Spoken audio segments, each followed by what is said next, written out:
They told us that time would fix it, that if we just moved on, kept busy, smiled for the photos, time would do its job and eventually heal everything.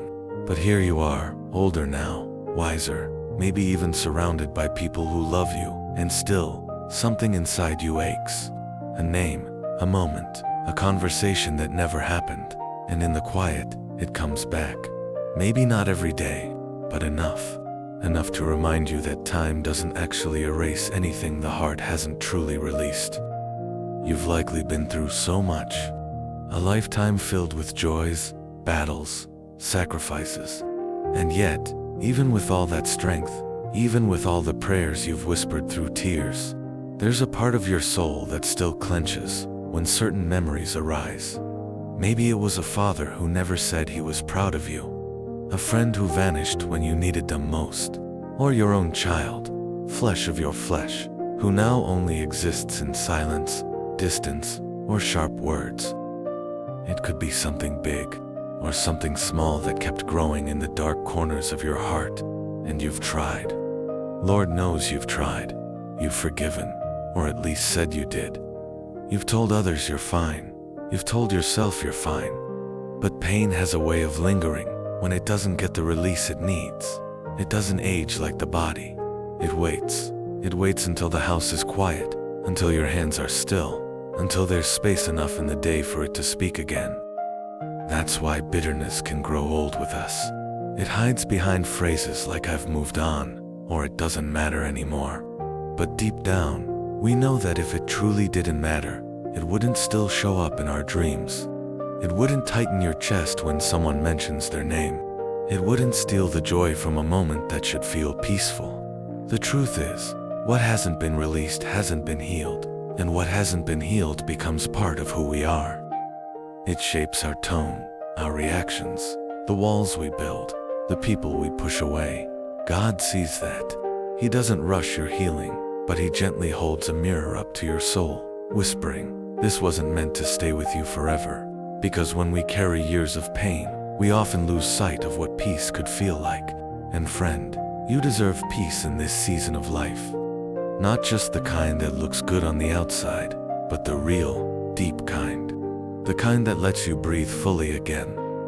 Sleep without weight, laugh without guilt, pray without walls. But forgiveness, it's hard, especially after so long. Especially when the other person doesn't even seem to care, or maybe they're not here anymore. Sometimes the person you need to forgive is gone. Sometimes it's not even someone else, it's you. Maybe you've been carrying shame for decades, for something you did or didn't do. And maybe you've convinced yourself that since it's been so long, there's no point in trying to deal with it now. But here's the truth. It's never too late for God to restore what's been broken. The enemy wants you to believe that the past owns you, that healing is a young person's game, that change only comes when everyone's still around to apologize. But God doesn't work within those limits. He works in the quiet of your heart, in your breath, in your surrender. And maybe, just maybe, this very moment, right here, right now, is not an accident. Maybe this is the beginning of something new, a holy interruption. A gentle tap on the shoulder from the one who's been waiting all along. Not demanding, not accusing, just inviting. Forgiveness isn't a feeling. It's a decision made over and over again, sometimes with shaking hands. But it's also freedom. It's a door creaking open after being shut for years. It's the breeze of the Spirit whispering, "You don't have to carry this anymore." So take a deep breath with me. Let your soul be honest. Name the person, the moment, the memory. Not to relive the pain, but to offer it. To say, "Lord, I don't want this to live inside me any longer." And maybe right now, after hearing all this, you feel something stirring, something familiar, something raw. If you do, I want to invite you to type just one word in the comments. Release. That's it. Just that one word. It's not for anyone else. It's for you. A declaration, a beginning, a small step in a long-awaited journey. We're not finished yet.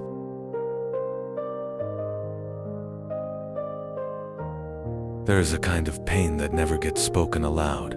It does not scream. It does not demand attention. It simply settles, quietly, into the soul. It lingers behind smiles, hides in the spaces between words, and waits until the room grows silent. This is the weight we carry in silence, and for many of us, it has been there for years. We learn to function with it. We raise families. We go to church. We laugh at jokes. We serve others, and we say we are fine. But underneath, something is heavy, not visible to everyone, but always present. A memory, a wound, a name, a season of life that left its mark. And as we grow older, that weight does not always grow lighter.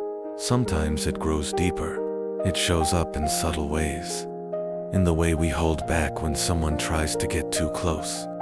In the way we avoid certain topics.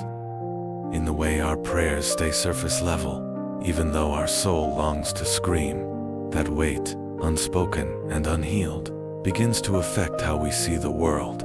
It makes us tired in ways that sleep cannot fix. And the most painful part is this: we begin to believe that this is just how life is now. That carrying this quiet heaviness is simply part of growing old.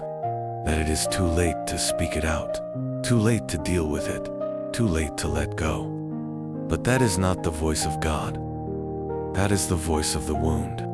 God does not ask us to ignore the weight. He asks us to bring it to Him. Not to pretend it is not there. Not to push it down further, but to say, finally, Lord, I have carried this long enough. Because He is not just the God who saves, He is the God who sees, and He sees every burden you have carried in silence. The ones that others overlooked, the ones that felt too small to mention, the ones that felt too big to ever heal. Some of the weight we carry is from things people said. Some is from things they never said. Some is from choices we made, and some is from things we never got to choose. But no matter where it came from, it does not belong to your future. It does not belong to your final years. It does not belong in your heart anymore. There is freedom in saying the words out loud, in naming the pain, not to give it power, but to give it to God. There is healing in admitting that we are still hurting. There is strength in confessing, even now, even after all this time, this still hurts. You are never meant to carry this alone. You are never meant to carry this forever. And today might just be the first day you lay it down. Not because it is gone, but because you are no longer willing to let it rule your peace. If this spoke to you, if you know exactly what that silent weight feels like, I invite you to write these 3 words in the comments.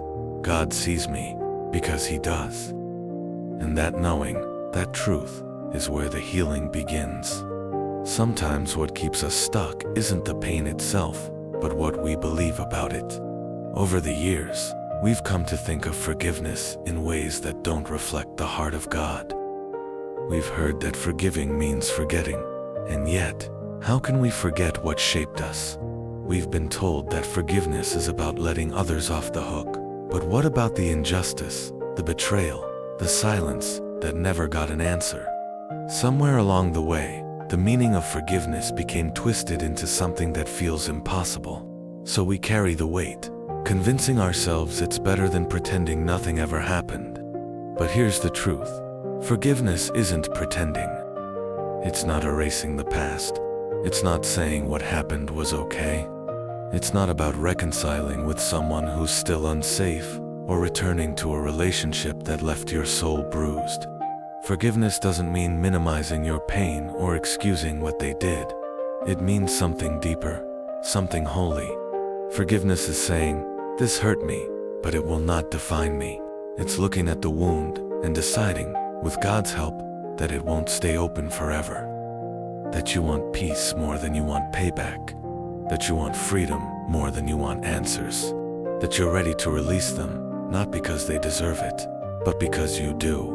Some of us grew up believing that good Christians just smile, stay quiet, and forgive instantly.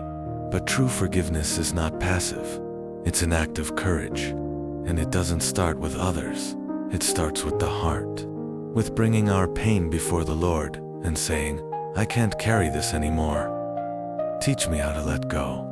And if you've been holding on for years, waiting for the apology that never came, this next part may be hard to hear. You don't need their apology to begin your healing.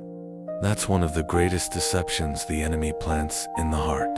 The belief that our peace is held hostage by someone else's words. But what if they never say sorry? What if they've passed on? What if they don't even remember? Will your freedom remain locked behind a door they may never open? Or will you take the key that God has always held out to you, the one that says, peace is yours, if you'll trust me with the pain? Because forgiveness, at its core, is not about them. It's about your wholeness, your walk with God. It's about clearing the debris from your soul so that joy has room to live again. And yes, forgiveness may feel unfair. It may feel like giving up justice. But when you forgive, you're not declaring that what happened was right. You're declaring that it no longer has the right to poison your future. You see, when Jesus forgave from the cross, bruised, bloodied, abandoned, it wasn't because they deserved it. It was because he chose to love in the face of cruelty, and because he knew that forgiveness breaks chains, not just for others, but for the one who gives it. And when Stephen, moments before his death, looked up to heaven and asked God to forgive those who were stoning him, it wasn't weakness, it was glory. That kind of forgiveness shakes the very walls of heaven. That kind of forgiveness makes the enemy tremble. And friend, that same power lives in you. So maybe it's time to unlearn what forgiveness is not, and to begin opening your heart to what it can be. Not a feeling you force, but a path you walk, slowly, honestly, with the Holy Spirit guiding every step. Not a surrender to what happened, but a surrender to the healing that's still possible. Because the longer we wait for others to make it right, the longer we delay what God is ready to do in us, right now. And if all of this feels overwhelming, start small. Whisper their name in prayer. Tell God what you wish they had said. Tell him what you never got to say. You don't have to figure it all out today. You just have to open the door. And if this is hitting deep, if the lies about forgiveness have kept you in chains for far too long, I invite you to write in the comments, "Forgiveness is for me." Just that. Let it be your declaration, not for the past, but for the future that still waits for you, lighter, freer, and closer to the heart of God. There are certain memories that refuse to stay buried. You've tried to silence them. You've prayed, distracted yourself, and even told others that you've let it go. But then something happens, a song, a photo, a date on the calendar, and suddenly, it's all there again. The moment you were left, the words that cut deep, the silence that followed, it plays like an old film in your mind, worn out, but still too vivid. These are the stories that still echo, not because you haven't tried to move on, but because some wounds leave an imprint deeper than time itself. Maybe it was a family member, someone you trusted, someone who should have protected you, loved you better, seen your worth, but instead, they disappointed you again and again. Or perhaps it was someone who made promises they never kept, who vanished when life got hard. Or maybe it's the pain of watching someone you love make choices that left you feeling helpless. You raised them with faith. You gave your best. And yet, now, you barely recognize the distance between you. And for some, the pain isn't about what happened, it's about what never did. The hug that never came. The apology that never arrived. The conversation you rehearsed 1,000 times, but never got to have. The closure that was stolen, not by anger, but by time or death. And now you sit with a grief that's not just about loss, but about all that was left unsaid. These stories may not come up every day, but when they do, they speak loudly. And even if no one else sees it, God does. He sees how you carry it, how you've layered strength over heartbreak, how you've kept showing up, loving others, serving in silence, even while something inside of you remains unfinished. And maybe you've wondered why it still hurts, why something from so long ago can still bring a sting to your eyes or a lump to your throat. The answer isn't weakness, it's value. You were not made to forget what matters. You were made to heal through it. But healing never starts with pretending it didn't happen. It starts with bringing the memory, the ache, the sorrow to God, again, and trusting Him to sit with you in it. Not to erase it, but to rewrite it with His mercy. And here's the hard truth. Some of these stories may never get the ending you hoped for. That person may never say what you longed to hear. The relationship may never be restored the way you dreamed. But your soul doesn't have to stay stuck in what wasn't. Because forgiveness is not the closing of a chapter. It's the beginning of a new one. It's the moment when your story stops revolving around the wound and starts revolving around the healing. Even Jesus wept over Jerusalem. Even He looked over brokenness with compassion. So don't rush yourself. Don't shame yourself for still feeling. You are allowed to carry your pain to the cross as many times as it takes. And when you do, something holy happens. The memory loses its grip. The tears become a prayer, and your heart slowly begins to breathe again. You are not too old for healing. You are not too late for peace. You have not missed your chance to forgive. Those echoes that still haunt you, they can become whispers of grace. A reminder that what hurt you deeply is now being held by a God who heals gently. And if you feel like this message was written just for you, if there's a story in your heart that still echoes, I invite you to type just 2 words in the comments. God remembers, because He does. And He's not done with you or your story yet. There comes a moment in every soul's journey when the silence becomes too loud to ignore. You've done your best to live a good life. You've prayed, you've loved, you've endured more than most will ever know. But deep in your heart, beneath the smile and the strength, there's a quiet voice that wonders, was I meant to carry this pain forever? Maybe you've said it to yourself late at night. This is just my cross to bear. This is how things will always be. But friend, that's not what God intended for you. God never meant for you to die carrying this. We often talk about growing older as a time of slowing down, of letting go. But letting go isn't always easy, especially when what we're holding is rooted in real pain.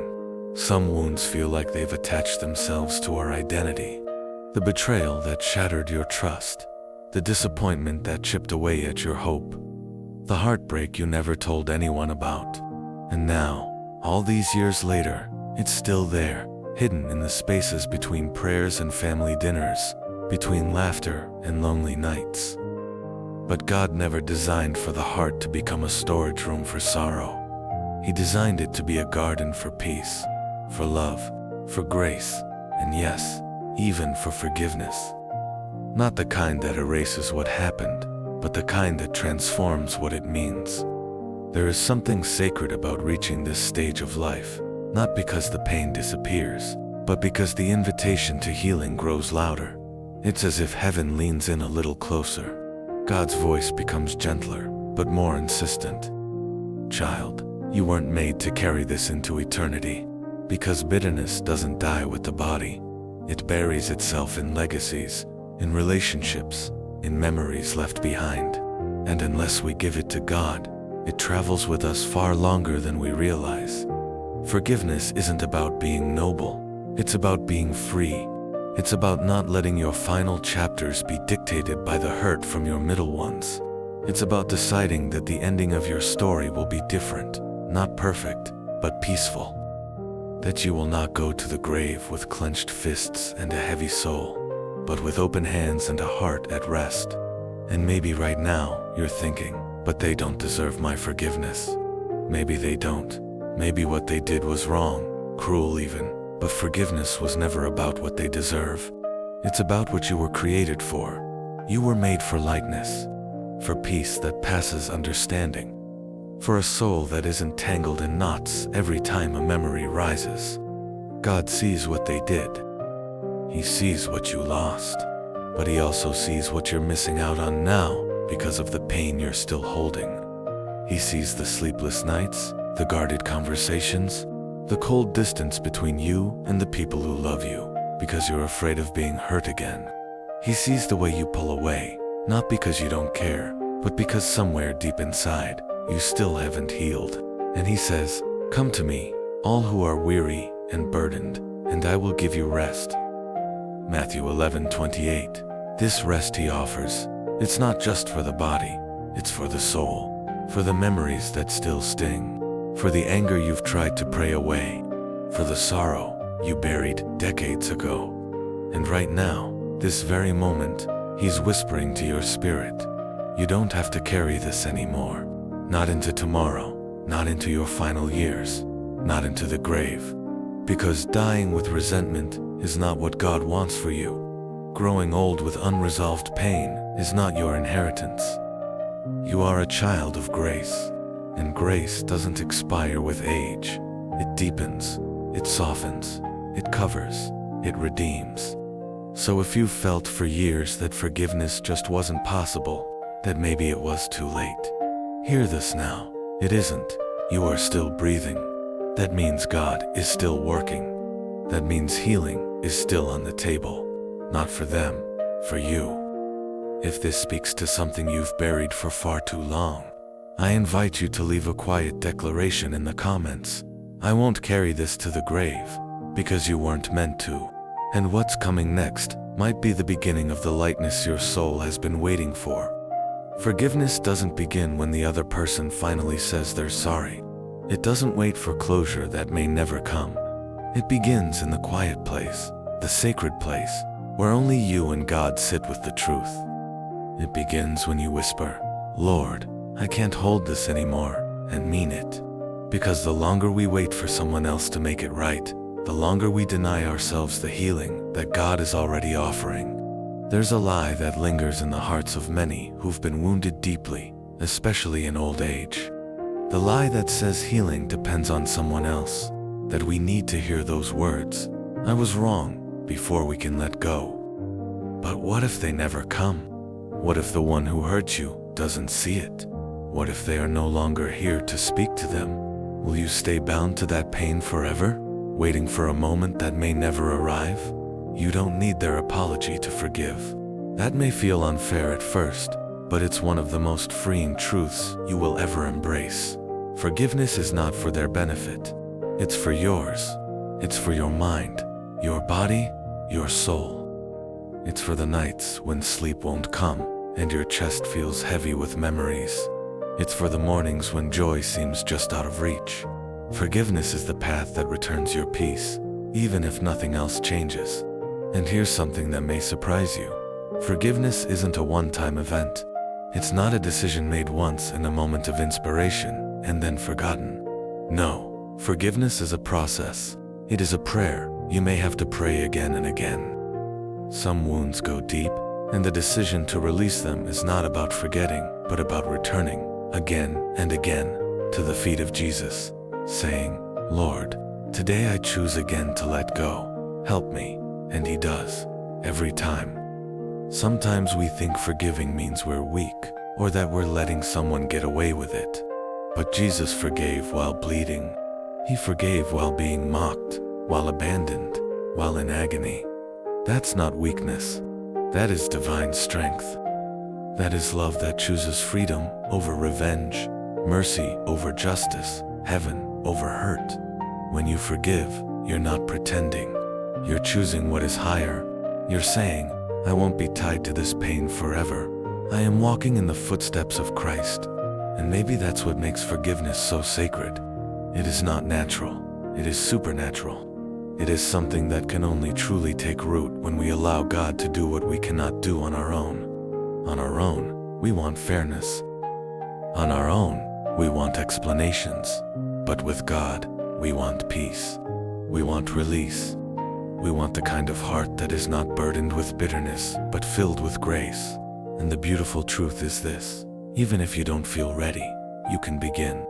Even if your voice trembles, you can pray. Even if your hands still shake when you think of what happened, God can steady you. He doesn't need you to be perfect. He only needs your willingness. So start there.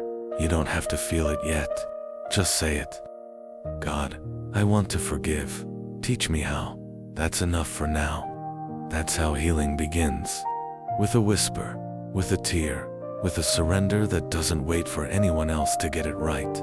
Just you and God, and the decision to walk toward peace.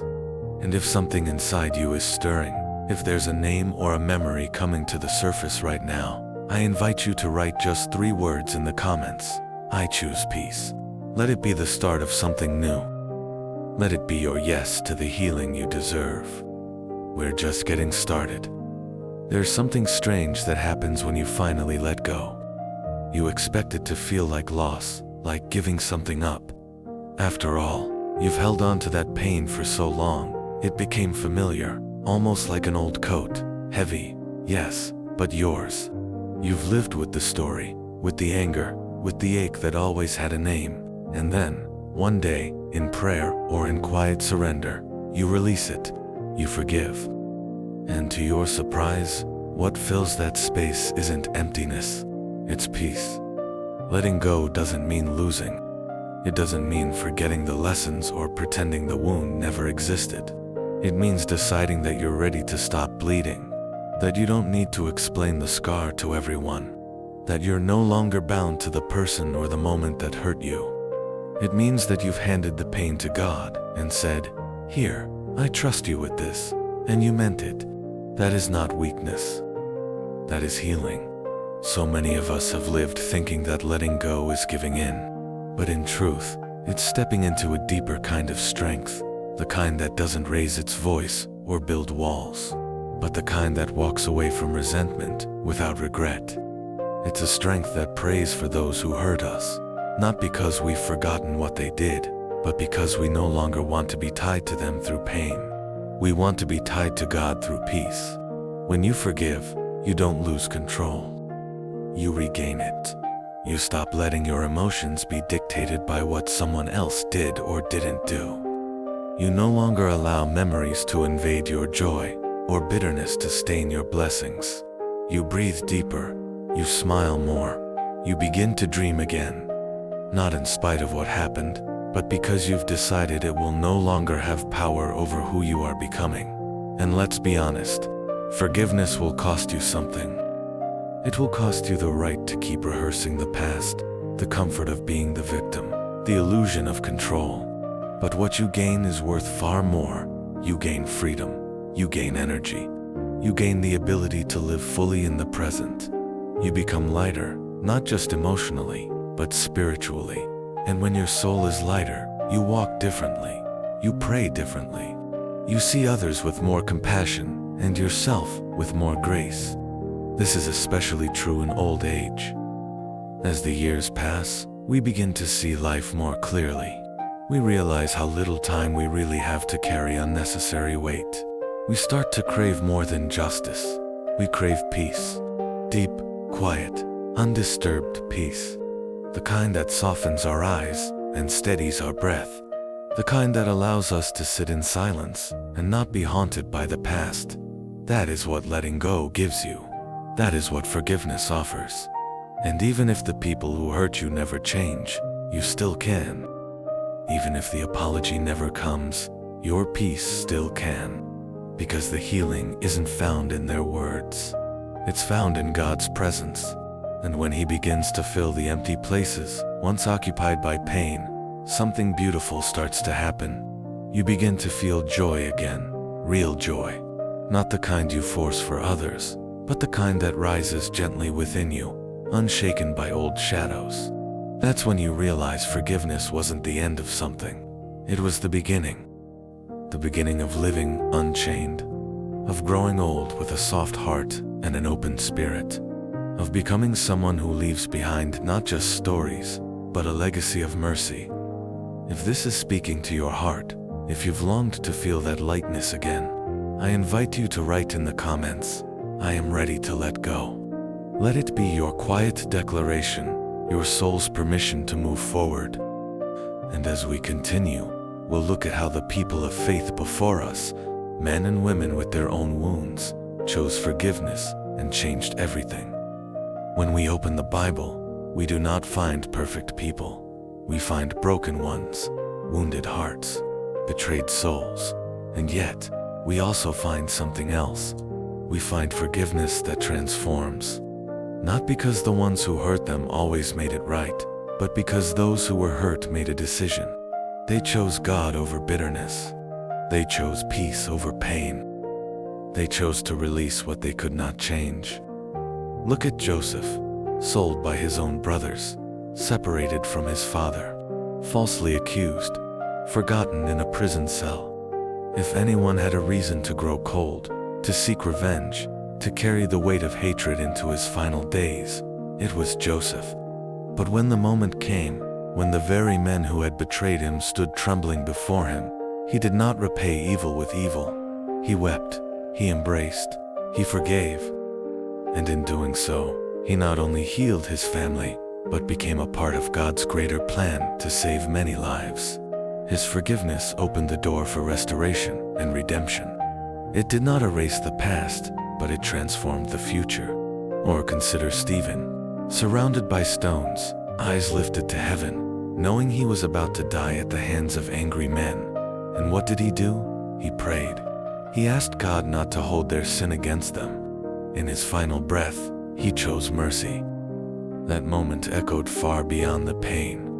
It planted seeds in the heart of a man named Saul, who would later become Paul, the same Paul who would write about love, grace, and the power of Christ to redeem any life. And of course, look to Jesus, the very picture of forgiveness. Mocked, beaten, crucified, hanging on a cross, not for his own sin, but for ours. And what did he say? "Father, forgive them, for they do not know what they are doing." He did not wait for their regret. He did not require their apology. He chose to forgive in the midst of pain, with blood still on his body, love still in his eyes. That is the kind of forgiveness we are called to. Not easy, but holy. Not painless, but powerful. These are not distant stories. They are mirrors.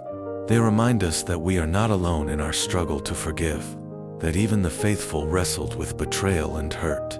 But they also remind us that forgiveness is possible, even when it feels out of reach.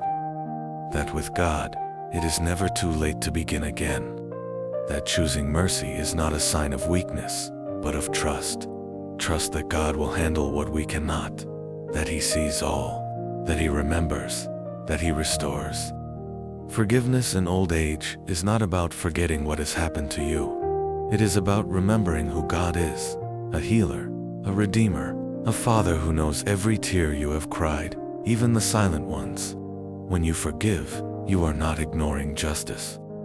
You are trusting it to the hands of the one who judges righteously. You are placing your pain on the altar, not because it is small, but because it is sacred. So as you sit with the memories, as you think of the names and the moments that have followed you through the years, let these stories from Scripture be your invitation. Joseph, Stephen, Jesus, they forgave, not because it was easy, but because it was right, because they knew that unforgiveness builds prisons and grace breaks chains. And if today, something inside you is beginning to soften, if you feel a shift in your heart, however small, I invite you to write in the comments, "I choose to forgive," like them. Not because the past is gone, but because the future still matters. Because God is not done with you, because peace is still possible. And now, let us walk even deeper into this truth, into this journey of freedom, and talk about why this decision cannot wait any longer.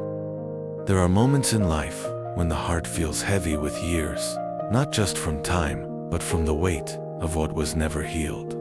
You've carried it with grace, perhaps with silence, perhaps with strength that surprised even you. But now, with each passing year, there is a gentle urgency rising in your spirit, not out of fear, but out of longing, a deep longing to be free, to live your final years without that shadow, to leave behind more than memories, to leave behind peace. Forgiveness cannot wait forever, and neither should you.